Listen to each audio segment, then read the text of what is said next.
কোরআন বলে তার হাত কেটে দিতে, আমি তার হাত কেটে দেব। কোরআন যদি বলে তার আঙ্গুল কেটে দিতে, আমি তার আঙ্গুল কেটে দিব।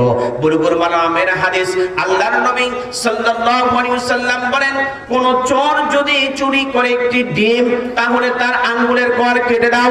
বলেন তো বাংলাদেশে আছে? লক্ষ লক্ষ কোটি কোটি টাকা চুরি করে নিয়ে বিদেশে পাচার করছে, লন্ডন মানি লন্ডারিং করছে। দেখেন বেগম পাড়াতে বাড়ি বানাচ্ছে, লন্ডনে বাড়ি বানাচ্ছে, মন্ত্রীর ছেলেরা বিদেশে গিয়ে পড়ছে, কিন্তু একজন গরিবের ছেলেরা বিদেশ পড়ছে না। কারণ দেখেন, ওরা বাংলাদেশে কেউ শিক্ষিত হচ্ছে, আবার কেউ শিক্ষিত হচ্ছে না। প্রত্যেক এমপি মন্ত্রীরা সব গরিব বিদেশ গিয়ে বাড়ি বানাইতেছে। তাহলে আমার কথা, আপনি কত টাকা বেতন পান? প্রশ্ন আছে না নাই? আছে না নাই? আপনার আমার ভোটে, আপনার আমার সমর্থনে, আপনার আমার কার্যক্রমে সে কে এমপি হলো। এমপি হওয়ার পর সে তার ছেলেকে লেখাপড়া করাইতেছে আপনার আমার টাকা চুরি করে।